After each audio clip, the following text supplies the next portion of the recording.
Bonsoir Laura, votre coach en santé bien-être. Ce soir, je vais vous parler de l'additif E171 qui est un véritable danger pour votre santé. C'est une bombe à retardement.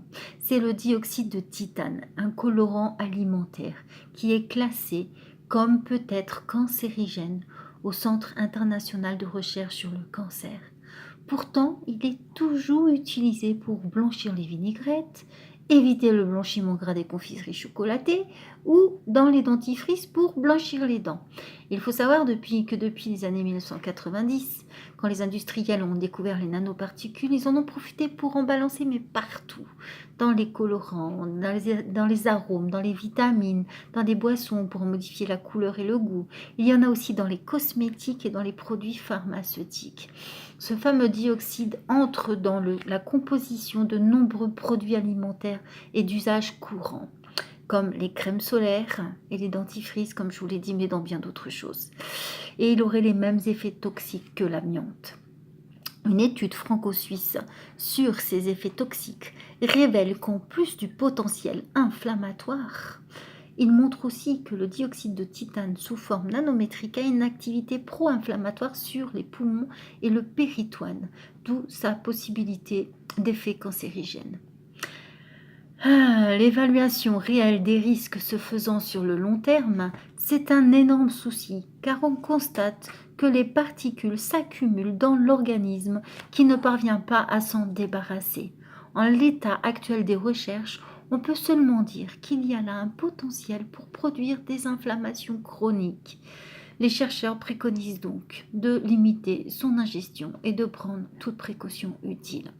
En 2007, la représentante de l'AFSAP, alors c'est AFSSAPS pour ceux qui veulent vérifier ou regarder plus d'informations. Donc cette représentante dit aussi craindre des effets sur l'auto-immunité et donc craindre des maladies auto-immunes.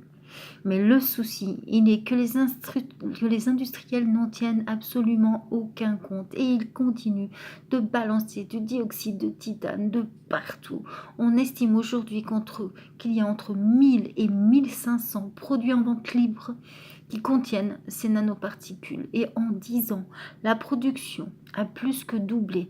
Nous sommes à ce jour à plus de 2 millions de tonnes de E171 qui sont produits chaque année dans le monde.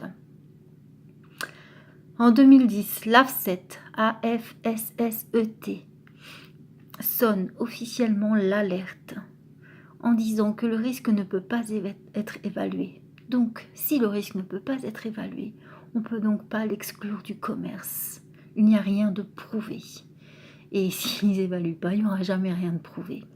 Donc l'agence recommande d'agir sans attendre au nom du principe de précaution et au nom du bénéfice du doute, d'éviter au maximum ce E171, comme d'ailleurs beaucoup d'autres additifs. Voilà, donc j'espère que cette vidéo vous aura été utile et surtout prenez soin de votre santé, elle est entre votre main, c'est votre vie. Et la petite anecdote, c'est que j'ai acheté des compléments alimentaires dans un magasin bio pour mon fils. Et en rentrant à la maison, j'ai regardé la composition selon parce que j'avais confiance, c'est un magasin biologique. Et bien, figurez-vous qu'il y avait du E171 dedans. Alors, je l'ai immédiatement jeté car la vie de mon enfant vaut bien plus que l'argent que j'ai dépensé pour ce complément alimentaire. Alors voilà, je souhaite que vous fassiez de même et que vous fassiez attention.